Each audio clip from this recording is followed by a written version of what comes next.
Bonjour et bienvenue dans ces nouveaux favoris du mois de mars. Alors je suis désolée, je suis un peu enrhumée, donc il y a moyen que je parle un petit peu de la gorge, du nez, que j'ai des accents un peu bizarres. En tout cas aujourd'hui je vais vous présenter du coup tous mes favoris. Alors je pensais qu'il y en aurait beaucoup, mais en fait pas tant que ça. J'ai fait plein de choses, mais il y a pas tant de choses qui sont sorties vraiment du lot de manière excessive. Donc comme d'habitude je vais vous présenter tout ça.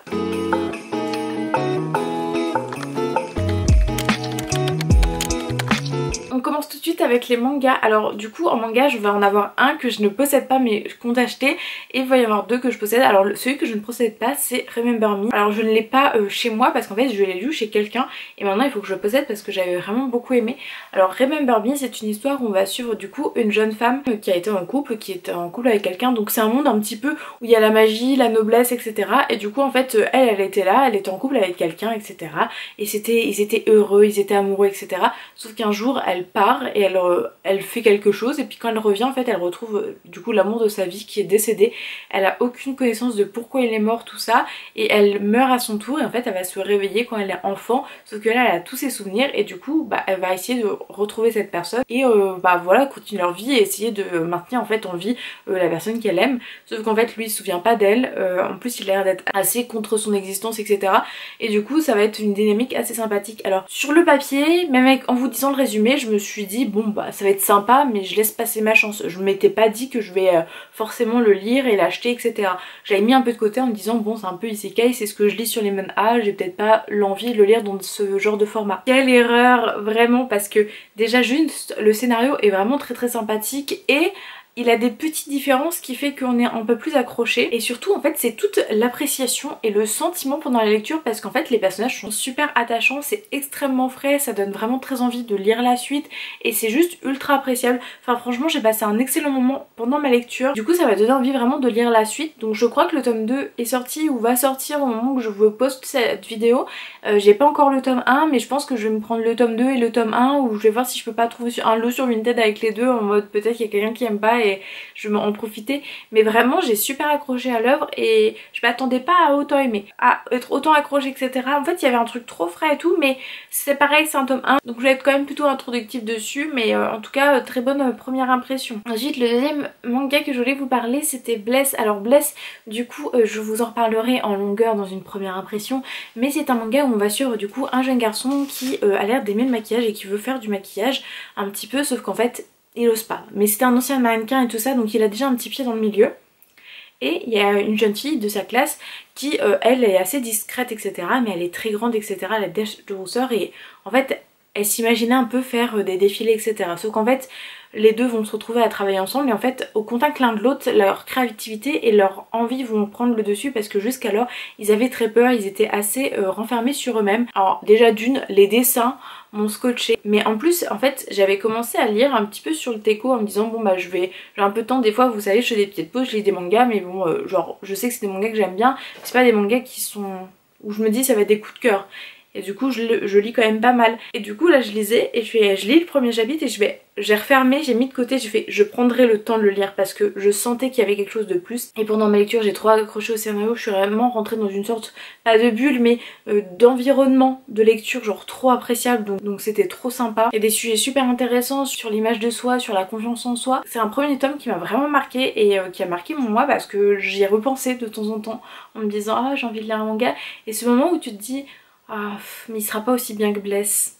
Vous voyez ce que je veux dire? Et franchement c'était trop bien, j'ai vraiment bien aimé. Ensuite on est sur une suite, mais on est sur le tome 4 de The Summer Icarudite, donc j'ai déjà acheté le tome 5 mais je l'ai pas encore lu puisque je l'ai acheté genre littéralement hier, juste après je tournais le début du haul de mars. En fait j'avais tardé un peu à acheter la suite et j'avais tardé à lire la suite de The Summer Icarudite, et alors déjà juste cette œuvre elle est trop bien. Le dessin il est incroyable, le scénario il est fou, il est profond, il y a des mystères qui s'intensifient mais au fur et à mesure des tomes. Vous voyez c'est pas genre il y a plein de mystères et juste tu te les prends dans la gueule et tu sais pas quoi faire avec.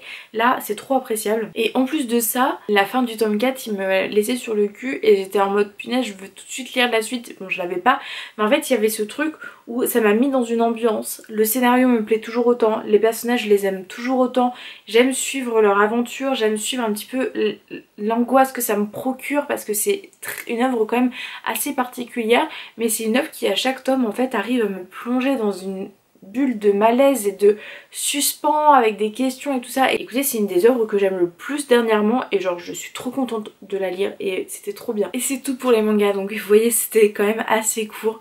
Et maintenant du coup je vais vous parler des romans. Alors du coup j'en ai qu'un à vous présenter que je n'ai pas fini, mais je veux déjà vous le mettre dans les favoris parce qu'il est en train vraiment de balayer un peu beaucoup de choses. Le chant de la reine corbeau, donc le premier tome qui est du coup la guerre des ombres. Alors déjà bon, il est magnifique, on s'entend, le tome est incroyable, mais plus que ça, c'est vraiment le scénario. On va suivre du coup un personnage qui va vivre sa petite vie, etc. Elle vient d'une grande famille. En fait, il y a 5 grandes familles et elle vient de la famille dirigeante. En fait, chacun un peu a son rôle dans le royaume, etc. Il y a genre, je sais pas combien, 700, 900 ans plus tôt, les 5 familles s'étaient alliées pour combattre le mal et depuis la magie n'existe plus. Les descendants de ces grandes familles ont eu des rôles, notamment du coup la sienne, celle de l'héroïne, la famille Céréale qui est la famille royale qui va être littéralement assassinée pendant une nuit. La plus jeune va se retrouver à devenir reine et va du coup faire des choses pour pouvoir asseoir son pouvoir et un peu découvrir qu'est-ce qui s'est passé, etc. Par ce biais, elle va essayer de trouver quelqu'un pour devenir son mari parce que les reines n'ont pas le droit de ne pas avoir de mari. En gros, c'est ça un petit peu le truc, c'est tu peux pas monter sur le trône si t'es pas mariée. Et du coup, elle va choisir quelqu'un de peu influençable en fait dans le domaine et dans les grandes familles, et c'est là qu'on va découvrir le début de l'histoire avec la magie qui a l'air de revenir, etc.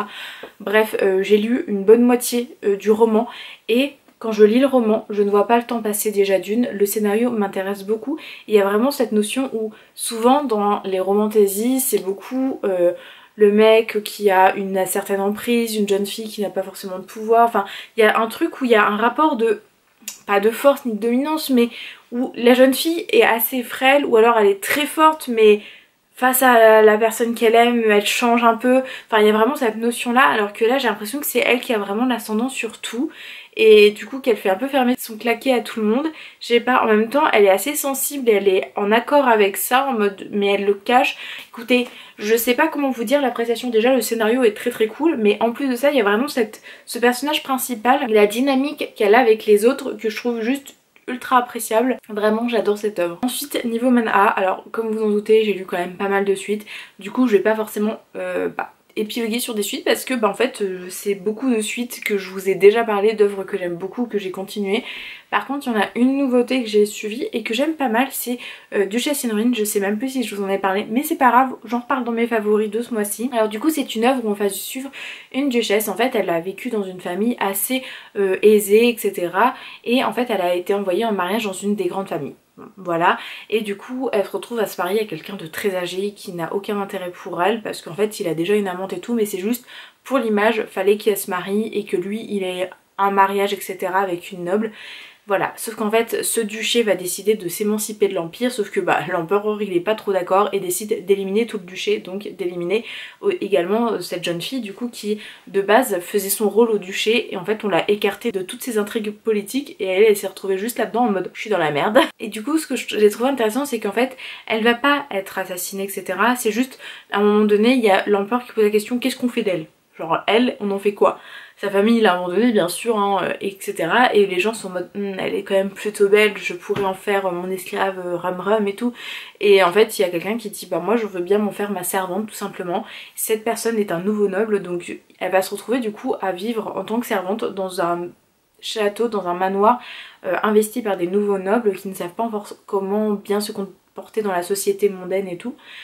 Et bah écoutez, moi j'adore parce que l'héroïne elle est déjà ultra intéressante et badass, elle a une force, mais là vous savez c'est une force mentale. Elle est assez contente de son sort parce que elle, ça la gêne pas vraiment de devenir une de ces personnes qui devient une servante, etc. Elle est quand même assez contente de son sort, etc. Elle avait peur un petit peu de ce qui allait advenir pour elle.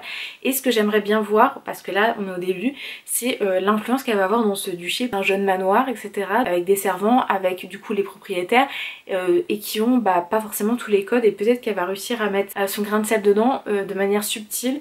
Écoutez, moi c'est une héroïne que j'aime beaucoup en fait, je suis très curieuse de la suite. C'est assez simple mais je sais pas, je suis accrochée à l'histoire et je lis chaque chapitre avec plaisir, donc écoutez, moi j'adore. Niveau anime c'est simple, j'en ai pas, j'ai pas beaucoup avancé dans de nouveaux animés et je continue du coup ceux dont je vous ai déjà parlé avant, du coup on va vite skipper cette partie pour partir sur mes favoris goodies. Alors du coup c'est pas vraiment des goodies etc, mais il va y avoir tout d'abord cette planche de Secret Chat. Je pense que là vous arrivez à bien voir, ils sont adorables, genre adorables. Et moi j'adore les chats, vous le savez. et ils sont mignons. Voilà, tout simplement. Des fois il faut pas plus, hein, juste de la mignonnerie et ça a mon cœur. Ensuite en favori goodies il y a cette petite lampe, donc bientôt je vais faire la déco de cet endroit parce que franchement j'en peux plus vraiment de la Mangatech. Pas dans le sens où elle est pas bien, mais en vrai il manque de la place. Mon bureau c'est pareil, il est toujours encombré et tout, et j'aimerais pouvoir faire quelque chose d'un peu mieux et au final m'y retrouver peut-être un peu plus. Donc ça c'est quelque chose qui est à voir, mais voilà, bref, j'aimerais bien ça. Donc c'est le but prochainement.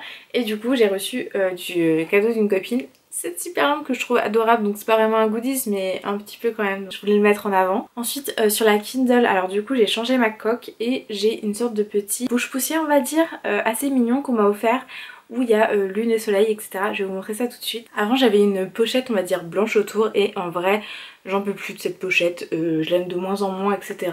Et surtout moi je m'habille exclusivement en noir. Bon, on voit pas, à chaque fois que je vous dis ça, je suis genre j'ai des couleurs claires mais je suis à la maison. Mais quand je sors en général je suis beaucoup dans des couleurs sombres et tout ça, je suis plus à l'aise. Et du coup ma Kindle souvent je lis dehors. Et du coup j'ai pris une pochette du coup qui est noire comme ça. Donc qui est transparente derrière parce que vous imaginez bien je vais faire de la déco. Et du coup on m'a offert ceci. Donc voilà, soleil, lune, etc. Donc ça va pile avec ma vibe et quand je suis habillée, quand je sors, donc ça me va très bien, je suis trop contente, vraiment je la trouve juste sublime et je vais pouvoir continuer à lire à fond dessus. En parlant du coup de ce qui m'aide pour mes lectures, tout ça, j'ai aussi reçu des marque-pages en cadeau, donc vraiment j'étais gâtée, je vous les mets soit ici ou là, ou les deux. En fait c'est des marque-pages en métal et je les trouve juste sublimes et j'avoue que je suis assez fan de ça.